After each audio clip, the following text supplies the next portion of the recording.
So, for those who've never heard of Vortic, which I'm going to have to admit will be a fair few number of people, Yeah. tell us about Vortic and tell us about yourself. Yeah. So I'm RT Custer. I founded Vortic Watch Company with my friend Tyler back in 2013 when we were studying at Penn State.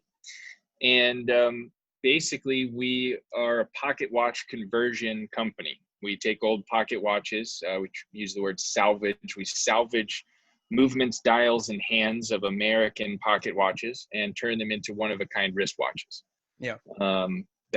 We call it the American Artisan Series.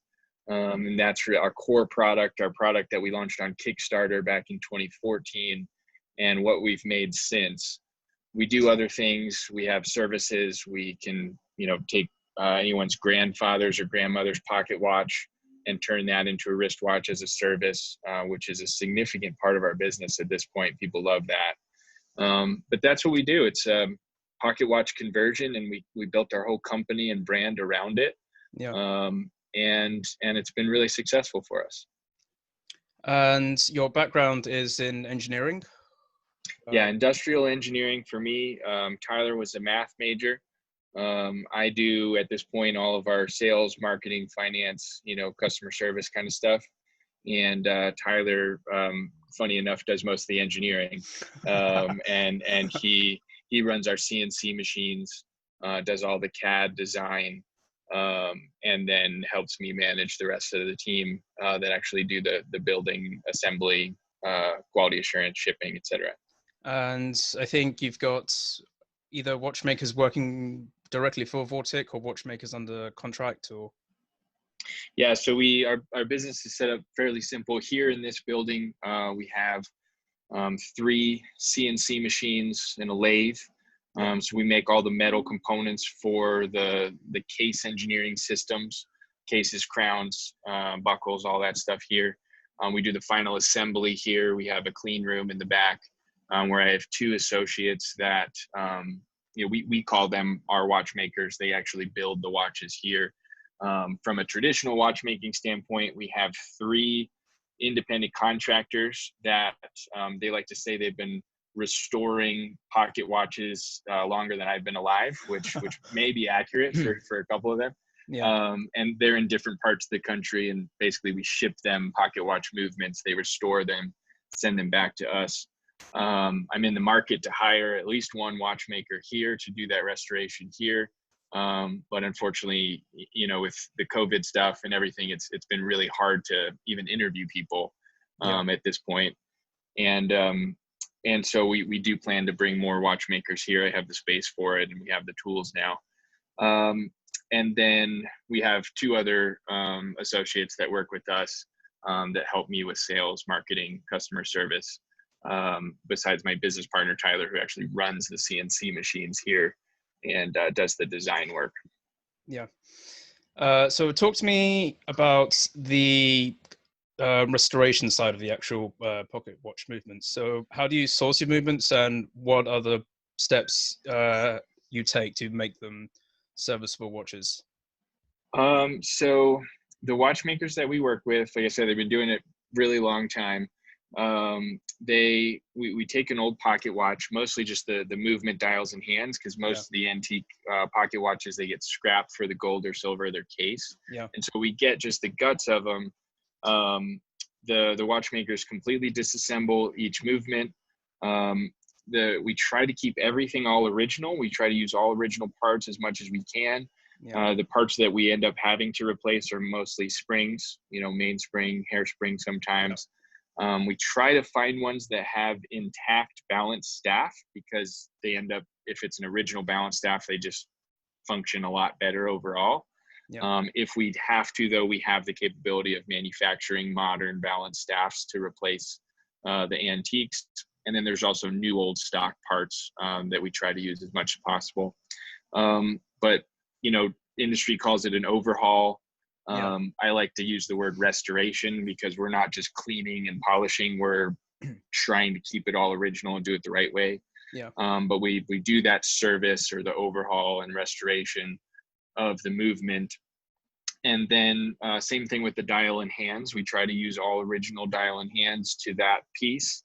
If we have to replace one, or if a customer wants to replace the hands on, let's say, their grandmother's pocket watch, obviously we could find some new old stock parts there and do that replacement for them. Yeah. But with the dials, the ones you see on our website for sale, they're patinaed, they look old. I mean, it's how we found it. Our customers seem to really like that process. We try not to do too much cleaning, just get all the dust off, make sure we, any rust that's in there, we mitigate in any way, and preserve them. We like to say we preserve the mechanism inside of our cases. So full restoration, to answer your question. Because the vibe that I kind of get when it comes to the way Vortic does its business and the way you kind of make your watches, it kind of reminds me of the American hot rodding scene. The reason I say that, it's basically you put a large engine into a small car, and here you're putting a pocket watch movement into something that's designed to fit on your wrist. And the reason I think it's extra American is because you're using American pocket watch movements. Because a big thing in the American hot rod scene is that people love using old school American V8s. So we're talking about the Chevy small block, we're talking the Ford Flathead, the Chrysler Hemi. These are engines from the 1950s with stupid amounts of displacement, probably get maybe 5 miles to the gallon. But to this day, that almost 70 years later, there is a massive community of hundreds of thousands of people who are still producing serviceable parts for these engines, and trying to keep as much of it intact and original as possible. And what they're doing is they're preserving a piece of Americana, a piece of American history.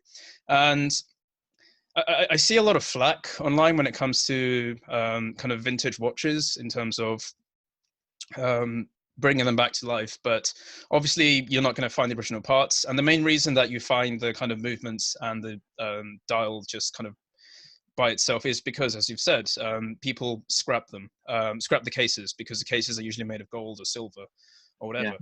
And we have a similar thing in the UK where you kind of go on eBay, or you kind of go to like sort of antique shops or kind of flea markets. You'll find not just vintage, but antique pocket watch movements. And you'll find one thing: they're not actually worth anything. So vintage doesn't mean value. And the reason they're not worth anything is because the parts just aren't available.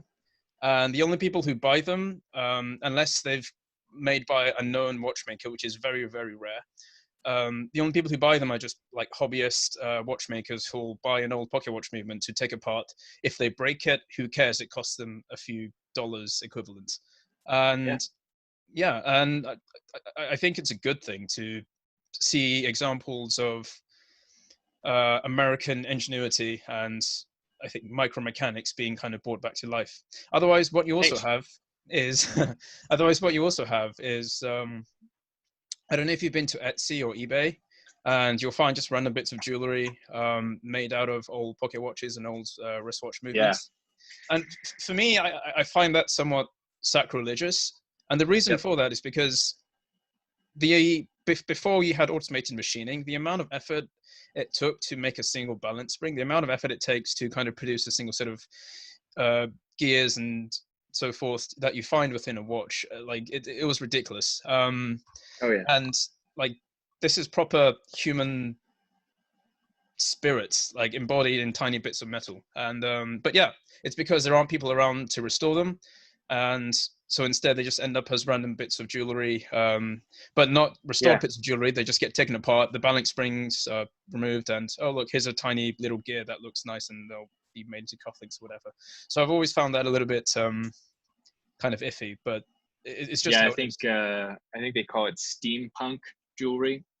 And I'm also not a fan. I agree. I think that's more of what people unfortunately are used to when they think of a pocket watch conversion.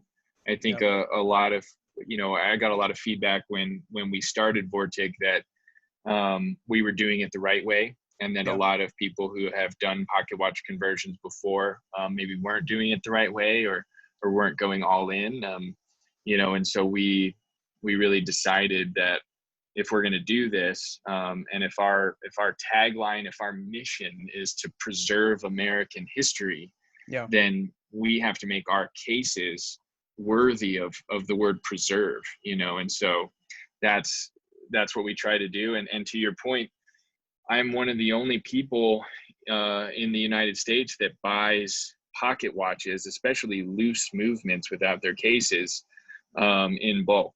Yeah. There's certainly people that buy one or two here and there, like you're saying, people that want to become watchmakers, that want to, you know, learn, and which they're great tools for learning. I love it when people do that. Some of the best interviews I've ever had with watchmakers, or even people that want to work here doing assembly or building, is they say, hey, I bought a pocket watch online and I took it apart just to see how it works. I'm like, Yeah. okay, great. You're at the top of the list already. Like you dove in already. That's awesome. And then of course you have the collectors who are buying pocket watches to keep as pocket watches. And there's only so many of those people. Yeah. And the thing that I learned early on is there were over 100 million pocket watches made in the US between about 1850 and 1950. And, you know, last year we made about 400 total watches. I can't really scale much past that. I mean, if we make 500 or 600 watches in a year, that's a lot. Yeah. So we're good for my lifetime as far as running this business. And, you know, we're not making a dent in the total available market, as it were, of old pocket watches. Yeah. But I suppose the way things kind of stand when it comes to producing watches in America, and especially trying to preserve that kind of American made kind of name, like there's no other way around it. It needs to be done on super small scale. Otherwise you'll need investments of literal either tens of millions or even upwards of hundreds of millions to kind of For sure. get that production level, to get that competitive production level. And there have been instances in the past where there have been kind of mass-produced watches produced under kind of American-made, but then it's come to light that actually that's not necessarily the case. I think we had Shinola who got into trouble a couple of years ago because they had the word Detroit, and they were the reason they got into particular trouble is because they kind of had this massive branding about supporting American manufacturing, but in reality the parts weren't exactly sourced from the US. Yeah, and And that was unfortunate. It came from the FTC, and a few other watch companies were named in that. And you know, yeah, I try to play devil's advocate sometimes, in that they, you know, Shinola as an example at that time employed hundreds of people in the city of Detroit, which especially at that time was a hard city to find work in. yeah, And so, you know, I think their heart was in the right place, you know, and they were employing a lot of people and providing a lot of opportunity. yeah, But you know, truth in marketing is important. And so I think they've corrected that. I think now they just say built in Detroit, which is obviously a lot more accurate. yeah, But you know, that's something that people ask me all the time, is, you know, really the definition of made in America and how that pertains to the watch industry, and how it's different than made in Switzerland, and yeah, all that kind of stuff. And made in America is pretty clear. It's like basically 100% made in America, or you can't say it. And so the Federal Trade Commission takes that pretty seriously here. yeah. It's interesting that you also talk about kind of the difference between made in America and made in Switzerland, because when we look back historically, America was pretty much at the forefront of the global watchmaking world in the early 20th century. Yeah. And it was also the backbone in terms of global sales as well. We look at kind of Yeah. brands like Patek Philippe. Well, during the early 20th century, it was a man by the name of Henry Graves Jr. who pretty much propped up the brand with his extravagant purchases. And we kind of then look at the American watchmaking sector. You've got brands like Hamilton, who were so renowned for their kind of precision manufacturing that Yeah. they were kind of producing military watches, watches for the U.S. Navy for navigation, chronometers. This was before kind of quartz watches existed, of course.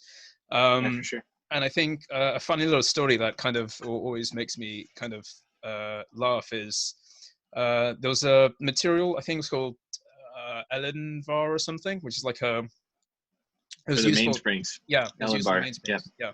And the reason for that is because it was anti-magnetic, and it was supposed to Yep. like have thermal expansion properties and all that kind of stuff.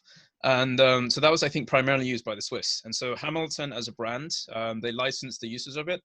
And then by Hamilton's own standards, so this is an American company, they were like, no, this is crap. This doesn't actually work. So they ended up having to produce their own kind of variation of this Yep. material to get it done. And I think that's just like, it's hard to imagine that now in today's time, to say that an American company is finding something that was produced by the Europeans, by the Swiss/Germans, as subpar, because now we Yeah. associate that kind of precision with the Germans and with the Swiss.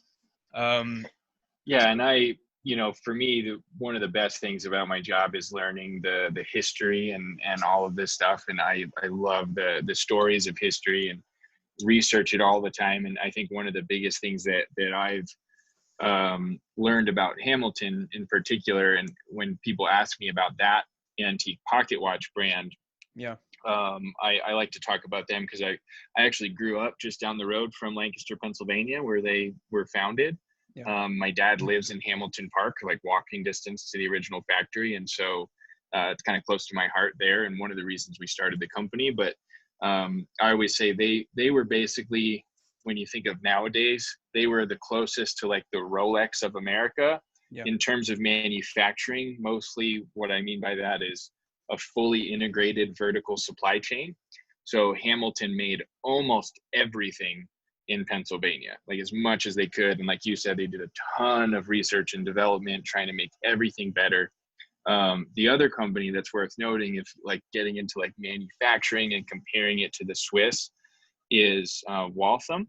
yep, Waltham, Massachusetts, right outside of Boston. It's still today called Watch City, and there it's pronounced Waltham. And so the Waltham Watch Company, if I say it properly, right on the Charles River, they made 40 million pocket watches. And so they were basically 40% of the whole industry. And they started mass producing movements in the late 1800s. yeah, And so they were way ahead of their time as far as like production and interchangeable parts and all that stuff, versus at that point in time, like the late 1800s, the Swiss companies existed, but they weren't making millions of the same thing. They were really trying to specialize in the really high end, small batch, kind of stuff. And so at some point that superpower switched, right? And so America kind of fell out of watchmaking, and the Swiss took over, and now obviously make the millions of high-end mechanical watches. yeah, And my theory from a lot of research is that happened over the course of the world wars. Because I mean, just from a high level, if you think about it, during World War I and World War II, the United States government mandated that the watch companies here would only make movements and parts for the war effort. yeah, And so all the watch companies here, for the most part, just turned off R&D, and it was just, okay, let's make parts for the war. yeah. And, the Swiss were neutral. So they probably got a decade worth of R&D ahead of us. Oh yeah, And they were I don't care who you financing are, both that'll sides, I think. exactly, yeah, and that'll disrupt the industry, Yeah, for lack of better words. And I wasn't there, so I'm not sure, but I've yeah, talked to a lot of historians, a lot of watch collectors, and that seems to be the consensus. Is right around like after World War II is kind of when the Swiss really took over, and a lot of the American companies started to go out of business. yeah. No, that's also something that I've come across. It's something that's mentioned by people who are a lot more knowledgeable on the matter than I am, but also Yeah, having done my own research. I think the war effort was one factor. The other factor, I think, is just America became, as you kind of went on for the mid 20th century, America kind of realized that you could produce stuff outside of the US for a lot cheaper. yep, And so that kind of took away a lot of the um, manufacturing capabilities of small to mid-sized US businesses. yep, Because the way it's because like the way the US is kind of the face of capitalism, and you kind of want to make as much money as possible. Well, yeah, you can kind of keep hiring Americans, or you can just get it done in another country for a lot cheaper of a price. Yep. Yeah, and that really started in the 50s, 60s, and obviously is still that way today, clearly. Yeah, So it's still there. And then I think once you had the quartz crisis, it was just kind of like yeah, the kaput. for sure. Yeah, and I think I mean, Hamilton lasted the longest, and I think they went under in 1969. I mean, Waltham was the 1950s. Elgin was the world's largest watch company. They made over 50 million, I think it was Okay. 55 million jeweled movements just outside Chicago, Illinois. And I think it was 1962 or 63 that they finally called it quits there. But it's interesting to, like, when you just kind of read through the timeline of American watch history as they all just started to fall off the map. Yeah, I think that's kind of another reason that Vertex kind of, I'm sorry, not Vertex, I'm looking at my other screen. Vortex stands out as an independent kind of label. It's because you've got a story that's a lot more authentic than a lot of other companies doing a similar thing. And what you're doing is you're using parts which once again would kind of go unnoticed by the masses, and your kind of average American consumer, and you ask them, okay, so can you kind of name a quality, a place to source quality time pieces or whatever? Everyone will say Mm-hmm. Switzerland. Yeah. And then if you want to be like really kind of hipster about it or whatever, then you'll say Japan because grand Seiko this and blah blah blah. Yeah. And then unless you've kind of spent a few good hours doing research, people just won't know about the American watchmaking industry. Yeah. And the brands that you primarily focus in, such as Elgin, Illinois, I think you also do Waltham, as you said. Yeah, those are our top three: Elgin, Waltham, and Illinois. And they were the big three. I mean, they made, Elgin made 50 million pocket watches, Waltham made 40 million, and Illinois made 15 million. And so they were basically the whole industry. I think Hamilton was the fourth largest producer, and they were about 5 million in total Yeah. movements. Yeah. So it's, just kind of statistics of what we find and use. Okay, so let's just kind of pop back on Hamilton, because Mm-hmm. as far as it stands, Hamilton watches are not available on your platform for the time being, or is that? And you had a little debacle with Swatch Group about that. So can you talk about that? Yeah. So anything, basically everything that we make, let's say we're using an Elgin pocket watch. We name our wristwatch or our pocket watch conversion. We name that based on the city where the movement was made. So in Elgin, we call the Chicago. A Waltham, we call the Boston. Hamilton, we call the Lancaster, Yeah. Pennsylvania. And so we don't have any Lancaster model watches available on our site. We are currently not making them out of respect for the legal process. But we got a cease and desist letter from Swatch Group that owns Hamilton now in May of 2015. Yeah. And basically, they just didn't want us to do what we did. And I think at first, like back then, I mean, that's, 5 years ago, I think they just didn't understand what we did. They thought we were maybe counterfeiting or, using the Hamilton name somehow incorrectly, what have you. And we got it because of actually this advertisement that's right here behind me. We put an ad in Watch Time magazine in the May-June issue of 2015. And that the pocket watch that's in that wristwatch in the advertisement is a Hamilton Railroad pocket watch. And so somebody saw that ad and sent it to Swatch Group, and they sent us a nice letter. And at first I thought it was a miscommunication. So I reached out really across the next 2 years, so 2015 to 2017. I reached out in every way I could trying to connect with the C-levels of Swatch, the C-levels of Hamilton, just trying to say, hey, here's what we do. I really want to clear this up. It seems like there's miscommunication. We're preserving American history. We're not trading on your name or something. And obviously that they disagreed with my thought process there. And an official lawsuit was filed in July of 2017. And Swatch Group accused us of counterfeiting and trademark infringement in federal court here in the US. So that's a New York based lawsuit. And then for the following 3 years up until now, we've been defending ourselves against that lawsuit because clearly I disagree with their thought process. What we do is upcycling.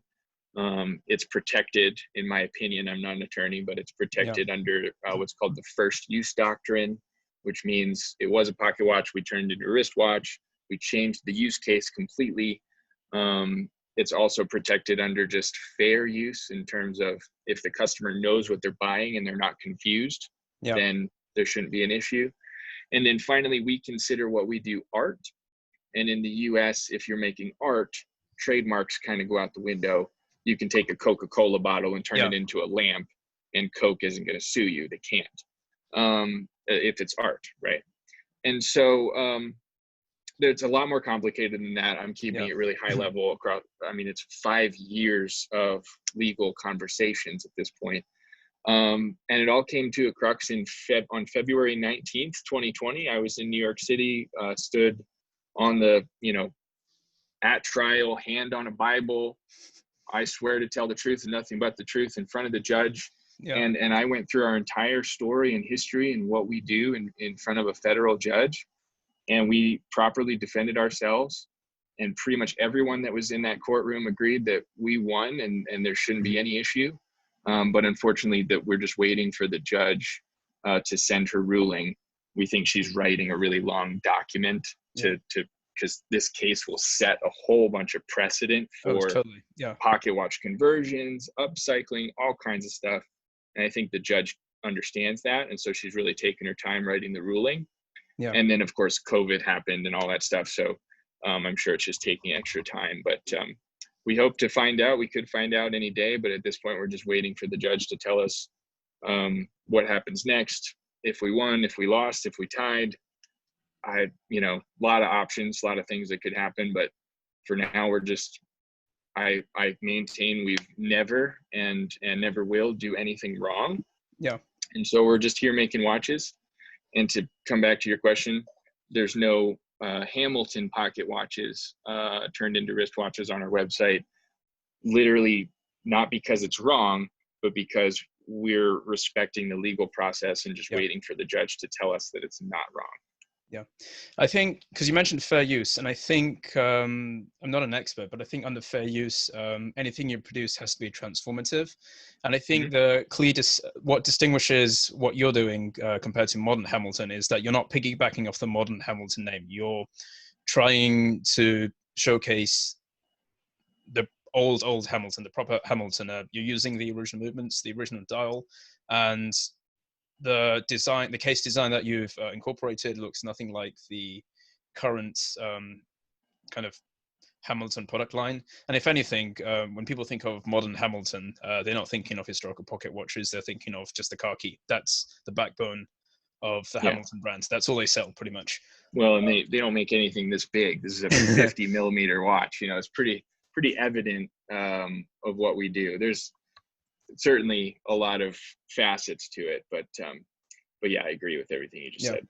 I think because the precedence is actually quite an interesting kind of area, because it'll kind of set a very narrow line and probably clear up a lot of gray area regarding the kind of topic of upscaling watches. Because I think, so when I first got into watches, when I was about, I'd say 12 years old, I learned the word Patek Philippe, the words Patek Philippe. And so I would go on, so this is me, 12 years old, I know nothing.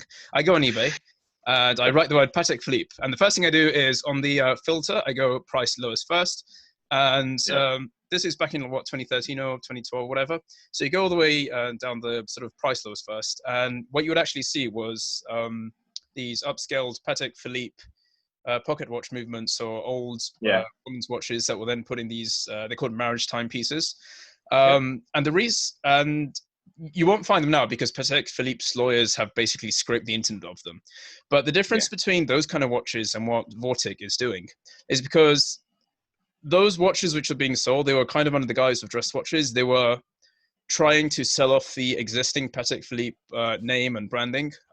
It wasn't in consideration of preserving the history of Patek Philippe. It was in consideration of basically, well, let me try to just sell something under this brand and hopefully I should get away with it because it was kind of made by Patek or whatever. And the same Yeah. can be said for a lot of kind of prestigious watch labels. They made pocket watch movements or women's timepieces. Cases have been scrapped or whatever, and then they just get stuck into these marriage timepieces, and then they're sold on as another version of that. But I think what Vortic does is, keyword is transformative. So you're doing your own thing, and you're not trying to draw any parallels to the modern iteration of Hamilton. And it's about the whole story side of things. And you kind of explain kind of you growing up and like just the word Hamilton has a lot more impact to you than it would to, I guess, most people, even to regular Hamilton collectors or the odd person who's bought a $500 car key. And yeah, I think my next question will kind of go on to the whole COVID situation and talking about kind of the whole atmosphere in the US. So kind of all of last year and just before that, you kind of had the ongoing trade war with China.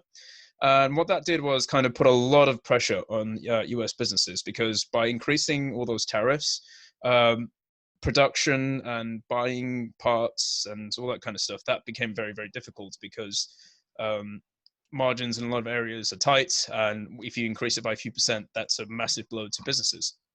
For sure. And that was a very politicized kind of atmosphere. It was on the headlines and loads of commentary. And it comes across, and it was kind of pushed as part of the rhetoric that this is about preserving American-made, protecting American businesses and industry. And then now you've kind of got COVID, and it's basically crippled global supply chains. Sort of like common parts and manufacturing, everything has been kind of brought to a standstill. And then now we've also got this whole idea of essential and non-essential and so forth. And a lot of watch companies in particular and have kind of stopped producing watches, and instead what they've done is start manufacturing medical equipment, kind of using the CNC machines and precision equipment to do so. And I know that Vortic has kind of also contributed to the cause in terms of utilizing your CNC machines and whatever labor you have. And I guess the question actually is, after that kind of long anecdote, is do you think that once this whole situation kind of eases up and eventually blows over, that there's going to be an increased appetite in kind of proper American-made goods? So, short answer, yes. Yes. Long answer has to do with the sector. So, when you think of the United States supply chain, yeah, I try to separate into small assemblies and large assemblies. Yeah. Basically, how many subcomponents does your product have? Because the larger your assembly, like a car with thousands of little tiny parts, the more complex your supply chain is, and the much more difficult it is to get every single one of those parts made in the United States. So like if you compare my company, where we make case, crown, couple pieces of hardware, buckle, we source the strap, source the glass. My total assembly, the movement I kind of treat as one part because it's all the antique, right? And we're not making it modern, so it's kind of off the table in this discussion. All the parts that we make, we maybe have 15 components. And we make probably 12 of those 15 here in the building, and the rest get sourced. And so we were impacted a little bit. You know, my leather straps are made in Brooklyn, and so that you know, with basically the whole state of New York and New Jersey being shut down for months, that was not ideal.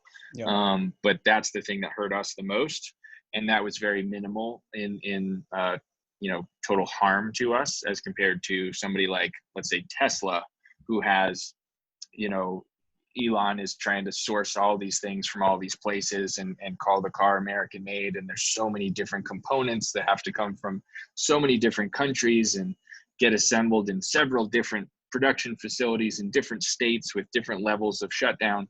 The more complex your supply chain is, the harder it is to really make stuff completely in America. Yeah. And the harder these kind of situations were and will be going forward. And so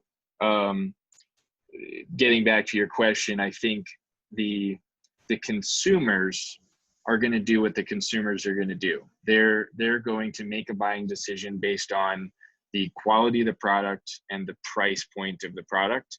And American made is just kind of a flag in the background or a stamp on the product that's like, okay, that they're probably a little higher quality. They're, you know, I want to be a patriot and support American made, so I'm going to buy that. So there's a little bit of that. Yeah. But American made is more of like a qualifier and less of like the reason people buy it. And so, you know, I think those more complex products are, it's going to confuse the consumer, and they're just going to make their decisions based on the marketing or the price. Yeah. And then those simpler products, though, that like mine, that can thrive in this environment because we're not reliant on almost any other country for what we do, or almost any other business for what we do. We can just keep on keeping on, keep up with everything. And so, you know, back to what we talked about before we started the call, I've been able to put a lot of money into marketing in the last couple of months because we haven't been impacted from a supply chain standpoint.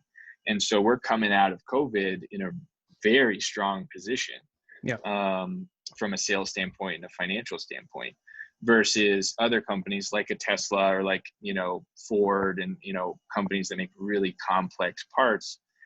You know, there's so many problems that they're facing now, or like ripple effects that they'll face in 6 months that they don't even know they're going to face yet. And gosh, that must be stressful. And I like to knock on wood every day that I picked a fairly simple business, as all things considered. Yeah. I think going on to about sort of back to the topic of production, Vortic has been in business for a few years now, and I would like to hazard a guess and say that you've built enough kind of knowledge and understanding of historical American-made movements to be able to kind of go out and restore them and kind of identify what's serviceable and so forth. Do you think that there's potentially an opportunity to kind of take that knowledge to then kind of start producing something that's made especially by Vortic? So in the UK, we have I think a company called Looms, or I think that's the name. And I think the guy just used like an old English watch movement and kind of modified it and kind of used that as a basis of a new kind of modernized movement. Do you think that there's an avenue along those lines for Vortic? Yeah, I mean, I think what you're getting at is something more like what my friend Cameron Weiss does, right? So Weiss in California, like he makes modern American, mostly American-made movements that the design is clearly based on a 6497. And there's been other companies that have done similar things to that. And I think that is really cool. And we've discussed things like that. I mean, I have about 100 edited 6497s here that we've been playing with, and maybe considering making something out of. What excites me more than the movement, though, to try to answer your question directly, is the whole process of making the watch and everything that's involved in that.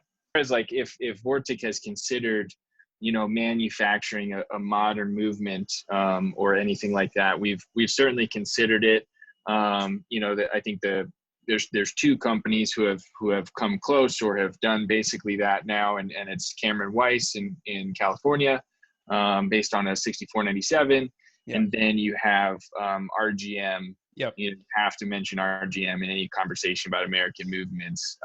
He's amazing. When I was promoting, when I was getting ready to promote on Instagram, I had multiple people messaging me saying, "Okay, you need to reach out to RGM if you want to talk about American made, because there's no way." And I already he's on my list. It's just that I'm kind of trying to get a schedule together. But yeah, when you Google stuff about watchmaking, his videos are there, about For sure. case manufacturing and enameling and so forth. Yeah. So taking him, because he's, more like an independent, right? Like everything he does is low quantity, very high quality, and obviously a very different price point than what we do. And then I think what Cameron Weiss is doing, and what he tried to do, was getting more into production and making hundreds of them and not dozens of them. And just to give you my perspective, if Vortic were to get into American movement manufacturing, the only way it would be exciting for me is if we can make thousands of them. Yeah. And truly compete with a Swiss movement. Otherwise, it's not worth, in my opinion, it's just certainly my opinion, it's not worth the massive investment financially that it would take. I mean, like you said earlier in the call, it's tens of millions to really do it the right way. And I can do that. I mean, we have finance partners that we could probably get together with and figure that out.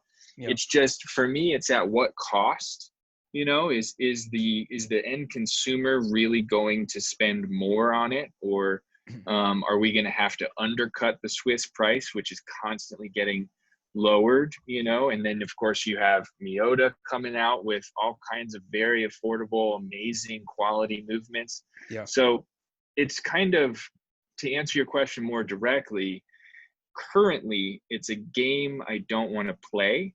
Yeah. It's a risk that I don't think makes sense for myself, my family, my investors. But it's certainly something that we talk about all the time. And that I love talking about. It's something that I would love to participate in. And there are companies working on it. There's people that have stuff like that in the works, American made production movements in the works. Yeah. And I try to do everything I can to support them, and I will absolutely be a customer of them when it exists. What I'm more passionate about is just making a really high quality final product, the entire watch, not just the movement. And when you see Vortic manufacture a watch that has the Vortic name on the dial, it will be a very high quality, complete piece. Yeah. That may or may not be completely made in America, but is more focused on the quality of the entire assembly, and not just the movement, or not just the dial, or not just the case. I feel like a lot of companies, they're like, we make the movement, or we make the dial, or we make the case. If we're going to do it, I want to try to do everything right. Yeah. And that's really difficult. That's like the big brands, and the big brands spend millions or billions to do that the right way. So anyway, we're really happy with where we stand right now, and our customers are stoked about what we do. And so we're just trying to grow the company in a smart way and make really good quality products. Yeah. So I ask that question to every person that I meet, because especially the small independent guys. And the answers I get are very similar. And I'm always just interested to kind of see that this is kind of the reality of how it is. Because I'm talking from my personal experience. I'm also trying to kind of develop my own watches, but when I first did that, when I first said it out loud, I was like, okay, I'm going to try and get these made in the UK and have these British-made watches and so forth and blah, blah, blah. And then Cool. I ran my mouth all the way when I was doing that. And then I kind of did my research, and then I was asking questions. And then I was looking at supply chains and sourcing stuff, and I was like, oh, there's no way in hell that this can be done. Not easy. Yep. There's no chance. And since when I first kind of said that out loud to where I'm now, I'm on the lines of saying, well, if I were to make my own watch, what I'd like to do is, okay, make sure that it's produced to a high quality, make sure that you're sourcing your parts and the labor involved in producing those parts is ethical. Yep. And like make sure those are the priorities instead of just trying to focus on kind of geographical locations. And like once I kind of started focusing more on that, I had a much more kind of clearer picture of what it is that I wanted to do, because what I was stuck on was instead I was talking to kind of young watchmakers who had just finished their WOS step, and I was like, okay, like how would you like to be paid like really crap amounts of money for a stake of equity in this company that hasn't really made anything?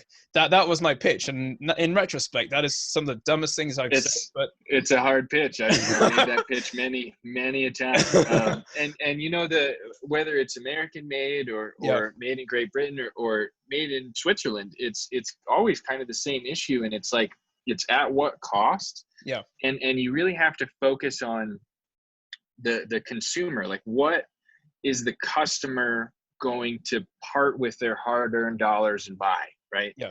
And I, you know, one of the benefits of running a smaller company and doing most of the customer service and sales myself personally is that I have a personal relationship with a lot of my customers, and I've talked to a lot of my customers on the phone for, you know, some of them hours about just life and business and everything. And I try to always ask marketing related questions just to like learn how they made the decision, how they found out about us, like why they bought a Vortic watch and not something else. And almost none of them say something about American made in the first few sentences. I mean, the number one reason people buy a Vortic watch is that every single watch we make is one of a kind. It's a unique piece for less than $5,000, you know, and that is super rare and really cool. So it's a unique piece. And then the other reason is the story behind every watch, right? Whether it's the story of the pocket watch, the returning to wristwatch, whether it's the story of the great American watch companies and the history that went behind that, all stuff we just talked about. Yeah. Sometimes people buy because it's the story of like me and Tyler, and just like they want to support millennial entrepreneurship. You know, all of those things come first in my customer's decision. And then American made, and the fact that it's, you know, almost if not entirely American made, depending on the model you get, is almost, it's a qualifier. It's like a quality, it's like a bullet point on the back of the product, right? It's important. And I feel strongly about it that I think that's the right way to do it, is try to make as much of it as America as possible. But from a marketing standpoint, people want to hear about the story and the brand and the history. And then they're like, oh, okay, where's it made again? And then you say America, and they're like, oh, awesome, cool. And then they just feel even better about the decision that they probably already made to purchase. So that's, you know, it's almost disappointing in a way, you know, and I'm sure you felt that too, right? When you're thinking about, you know, like, I want to make everything here, and then the customer doesn't seem to really care as much about that fact as you do. Yeah. But the customer is the person really truly financing the business, and so we have to think how they think. Yeah, for me it's been kind of a lot of hard to swallow pills, the whole experience, but Yep. like I'm kind of glad that I kind of got to face it for myself, because I've been asking this question, and I suppose from my experience, it's because I'm always asking kind of I mostly deal with kind of high-end independent boutique brands, and those guys Yeah. always talk about, oh, we're 100% in-house, blah blah blah. And I think that's Yeah. kind of planted a seed in my head that I need to do a similar thing if I were to start my own company. Yeah. And then kind of going through that journey myself, and then actually sitting down and speaking to people who I can imagine buying the kind of product that I want to create, or people who I can imagine to kind of pitch my project to kind of help me finance this. Yeah. I had my biggest breakthrough when I was in Singapore. So a friend of mine, he's a CEO of his own watch company, and has a lot of experience with kind of tech startups and so forth. And I remember Cool. kind of showing him my prototype watch, and just talking about it. This is like 3 a.m. in the morning.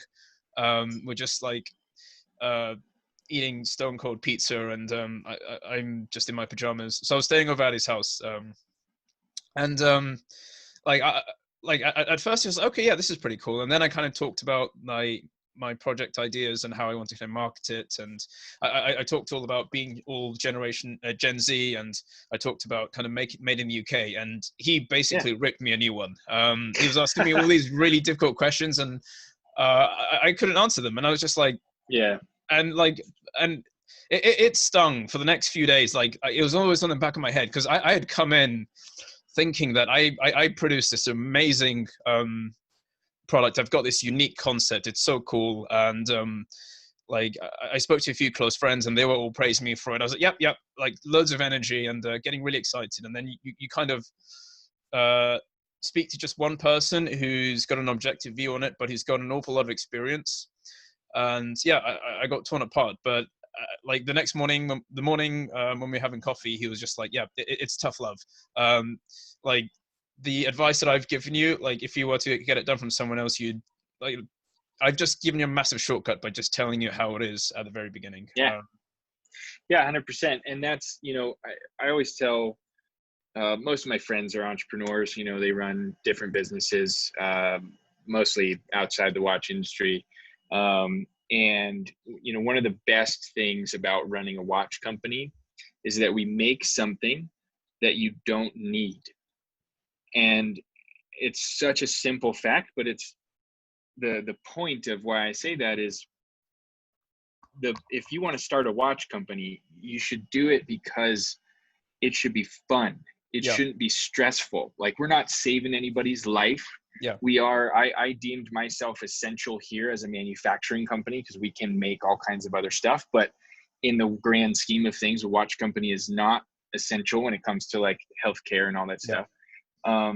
People buy a Vortic watch and other watches in general at exciting times in their life. They're getting married, they had their first child, they retired from their job that they've had forever, and they have this chunk of cash and they want to celebrate and buy this thing and wear it. And every time they look at this watch, they think about that exciting occasion. Yeah.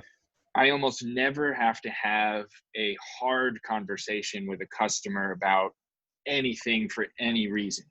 And we have a really simple customer service philosophy here with everybody that I work with that talks to our customers. And we have a 0 tolerance policy on unhappy customers. So if you buy a Vortic watch and you are not 100% satisfied, I will personally call you and apologize for whatever happened, send you a shipping label for free. You send it back to us, we'll give you a refund, we'll shake hands, and we'll walk away.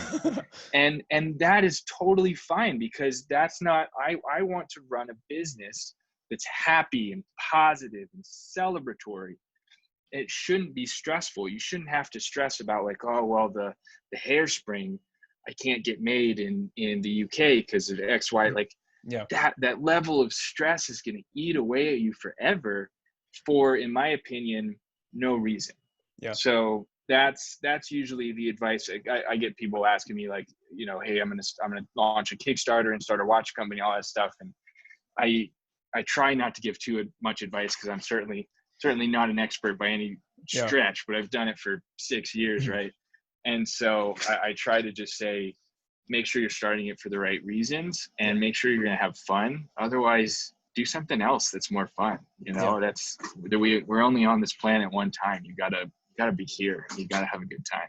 Yeah, I fully agree with the whole idea of having fun. That's kind of, so the reason I started my project was because I was kind of having a rough period in terms of my professional career, just kind of a lot of second thoughts and stuff. So I didn't go to university, and I was just kind of thinking that I was wasting a lot of energy. So I thought, okay, I need to blow some steam. What do I do? So I'm gonna, I don't know, just make my own watch for the sake of it. And it started off as just this kind of fun passion project. I hired a space, had a workshop. I was teaching myself how to use a mill, how to use a lathe. I have a lot of friends who are machinists, and just asking them questions. And for me, it was this massive period of exploration and having fun. And then at some point in the back of my head, it's something got triggered. I was like, you know what, you could probably actually sell these things. And I was like, and that's when it stopped being as much fun, because I suddenly got paranoid about trying to kind of impress and please everyone and tick every single box. And I went through a period where kind of, so when I started my project, I was documenting everything. I was sharing it on my social media and just kind of like showing, it's just me trying to have a bit of fun. No, I remember. It's awesome. That's like the best part. Sharing that stuff. It's so much fun. And then I had a few friends saying, okay, so since you want to turn it into a business, why are you showing people your research and development? Why are you showing people your progress? Like, you should just keep this under wraps, and everything has to be secured under an NDA. And it just got stuck in my head. And then suddenly, I stopped sharing my project, and I just became obsessed with this idea of having like my own thing, which I would kind of present to the world and all that kind of stuff. 100%. I guess kind of closing remarks, since we're kind of nearing the end of this session. If you, minus the Hamilton story, if you were to maybe go back, and especially someone like me who's kind of interested in getting involved in this game as a kind of a fun hobbyist watch producer or watchmaker, what would be the one piece of advice that you would give to yourself or someone like me if you were to start back in 2015 right again? What would you tell yourself? Besides everything I just said about like doing it for fun, I would maybe take a counterpoint to that and say, don't do it for the money. So whether you're doing it for fun, or you're doing it for a research project, or you're just so passionate about watches that you want to launch a watch company, like if you're going to do it, do it. But if you're doing it for the money, if you think like, oh, well, the C-level executives of all these big watch companies, they all have really nice cars and yachts and all this stuff. If there's any part of your decision process that involves either wanting to or even needing to make money, I don't want to say don't do it, because follow your passion for sure, but just think harder about it and really do the math. And like you, I had a corporate job right out of college, and I had a great salary, amazing benefits. They paid for me to move here. I got the opportunity to buy a house using that salary when I got here to Colorado. And I kept that job for about 2.5 years while I was building Vortic with Tyler. Tyler was working full-time, and Tyler was working full-time on Vortic, and I was working full-time for another company and helping him with Vortic. And I kind of wish I would have stayed for maybe 3 or 3.5 years, because the root of this, what I'm trying to get at, is nothing ever goes to plan, especially financially. And thank goodness I was single at that time, didn't have any kids. I already owned a house, so I didn't have to worry about like qualifying for a bank loan to purchase a home. And so making the leap and working full time for myself, for the first few years of doing that, I didn't really have to make money. I paid myself hundreds of dollars a month, maybe, for years. And that's really the only reason I am successful now, and now I pay myself and everybody a excellent salary, and we're all doing really well now. But only because I was financially able to take that enormous risk for the first couple of years of the company. And I think, you know, the company will probably cross the $1 million mark this year. And so that certainly doesn't make me a millionaire by any stretch of the means. But I will actually pay myself a salary this year, which is awesome. But it's one of the first years now, 6-7 years later, that I'm able to do that. And so circling back, if any part of you is doing it for the money, or you really need to take a salary right away, it's okay. You can still do it, but you really have to think about it. You'll have to get investors, you know, or bank loans to cover that salary. And then as much, if you think you need $1 million in investment, you probably need 3 million, you know? And so there's a lot of thought that goes into it. If it's about money, if it's a project that's for fun, and if you lose money, it's okay. I'm already at that stage. Dive in, I'm just losing you know? all my money. Right. Yeah. So you feel what I'm saying, I think. And it's the same in starting any business. It's not just watches. You know, if you're a restaurateur and want to start a restaurant, you know, there's all the same risks there. And there's the risk that it might not work and you might not make money for a while or ever. So you just have to be okay with that risk. And, you know, I have 2 little kids now. And if I tried to start this company now with 2 children and a house, everything would be different. You know, I would be a lot more stressed about a lot of things. So all factors into the decision. Yeah. No, I think those are some great closing remarks. So I think, like, part of the reason I wanted to do these kind of conversation sessions, as said in the beginning, was one, to kind of have something fun to share with my audience, something that's a little bit more different to the conventional kind of bullet point interviews, just an actual like conversation. But 2, also, I genuinely just want to learn. I can either figure out how to go over certain obstacles myself, or I can maybe sit down with somebody and just ask some questions from a seriously curious perspective, after having learned about their work, and then kind of suddenly I know how to approach those obstacles a lot better. And so like, I feel like I've left this conversation with something, and especially that last remark. And had you told me that a year ago, before I properly started my project, I would have just nodded my head. Yep, absolutely, totally get it. But no, I think that kind of final remark, where kind of missing the fun aspect and kind of looking at other, like, focusing more on the commercial side, that's what kind of stopped everything for me. I stopped having fun, and it became stupidly stressful, because I was just focusing on the wrong things. And then at some point I just wanted to give up completely, because this just isn't viable. And then just slowly I've just kind of forgotten about the commercial side of things, and all I want to do is just, like, have something that I can be proud to call my own, and say that I put a lot of effort into this, and say that, yep, this is something I designed, this is something I put a lot of effort in, and it's been made, and I want to share it with the rest of the world. And please listen to my story if you've got some time, and I think you'll like what I have to show. And it's just, you have to kind of do it for yourself to kind of really understand. 100%. And you know, the Hamilton lawsuit that we talked about a little bit obviously adds perspective to all the thoughts I just shared with you. But you know, going back to when I got I got a cease and desist letter from the world's largest watch company. If I was in this for the money, I would have walked away as soon as I opened that letter. I mean, that was one of the scariest moments of my life. It's a certified letter. Like, you have to sign it, and they said, you've been served. And and then the lawsuit, when we got the lawsuit letter, that was even more intense, because I got phone calls and emails from, you know, attorneys and stuff. If I was doing this to make money, and that was all that it was, I would have folded at one or more of those instances. Yeah. But I'm having fun. This is, you know, every day I wake up and I get to come run a watch company. And that's why you should do it.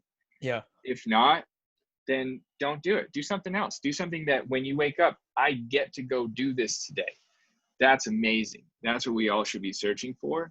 And that's the way I try to wake up and live every day. And so far, so good for me. Yeah. I think those are some great closing remarks. Well, yeah, thank you so much for your time. I really appreciate it. I understand it's quite early in the morning and it's 35 degrees, which I still can't like imagine. It's crazy.